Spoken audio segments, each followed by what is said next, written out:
Serials ह्या नेहमी रियालिटीला धरून इन्स्पायर्ड असतात. हे मला तेवढं खरं वाटायचं नाही आधी.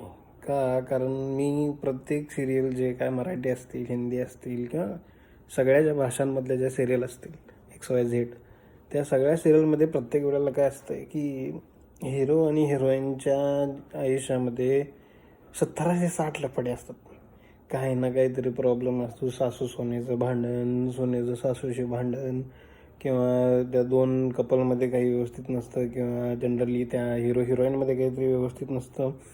अदरवाईज सगळं जरी बरोबर असलं तर मग घरातल्यांचा प्रॉब्लेम असतो. घरात ननंद आणि सोन्याचं पटत नाही, ननंद आणि जाऊचं पटत नाही, काय एक सवय ज्या काय सगळ्या गोष्टी असतील.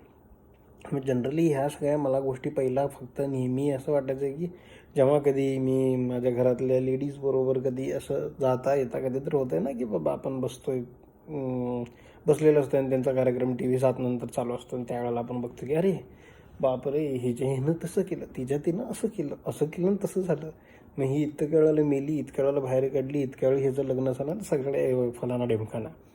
या सगळ्यांमध्ये नेहमी मला एक प्रश्न पडायचा की म्हणजे नेहमीच पडत होता की प्रत्येक वेळेला ह्या सिरियलमध्ये नेहमी ह्या सगळ्या गोष्टींमध्ये त्या कपलचं किंवा त्या सिरियलमध्ये कधीही असं झालं नाही आहे. म्हणजे क्वचित ठिकाणी असते की बाबा हिरो हिरोईन एकदम सुखात असतात आणि जनरली विषय काय होतो की बाबा इन केस जरी सुखात दाखवलं तर ते कितपत 1-2-3 एपिसोडपर्यंत, किंवा इन केस हार्डली 1 एपिसोडपर्यंत.